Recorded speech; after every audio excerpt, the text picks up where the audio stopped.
Yohannan II bar Narsai was Patriarch of the Church of the East from 884 to 891.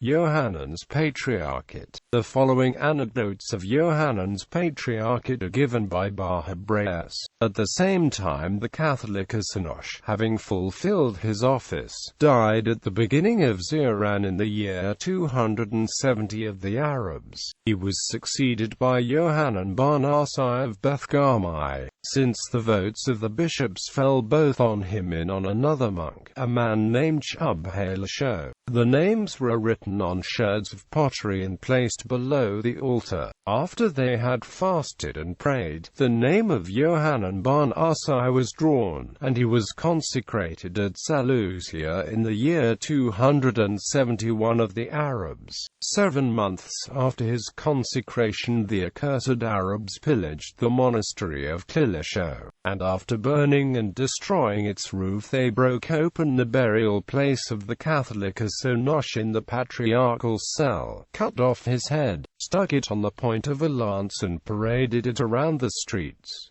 The cause of all this evil was the avarice of the Patriarch. He had been accustomed to give something from the cell to an old Arab man who made the call to prayer in one of the mosques close to the patriarchal cell. After Bar Narsai was appointed, he came as usual to ask for his tip, but the Patriarch said, "Do not continue to indulge him in this thing, lest he becomes grasping and gives us no peace." And when they sent this man back empty-handed, he took counsel with some of his fellows, and on a certain day, when the Arabs were taking the body of a dead man to a cemetery, one of the cronies of this old man hid himself and threw a stone onto the bier of the dead man. The Arabs were enraged by this, and demanded to know who threw the stone. Some other men joined them, and said that they had seen the stone being thrown from the monastery. They then went away and buried the dead man, but later came back and did those dreadful deeds in the monastery and the cell. In the time of the Catholicus Yohannan bar Narsai the Wazir Ishmi stole some villages that belonged to the patriarchal throne, and the Catholicus went to see the Caliph to obtain an edict from him ordering the Wazir to restore them. When the Catholicus came to the Wazir asked him about his faith, and the Catholicus replied, "Spare me this kind of question, as I have not made a study of disputation." The Wazir rebuked him, saying, "Why was a man like yourself, of little talent, placed in authority over more able men?" The Catholicus replied, "I told them that I was not worthy, but they refused to listen to me." The Wazir continued to press him, urging him to tell him as best he could how he profited from Christ, and he was finally forced to say, "I say the same as Paul. Christ is a mediator between God and men." The Catholicus Yohannan died in the year 279 of the Arabs, after fulfilling his office for 8 years.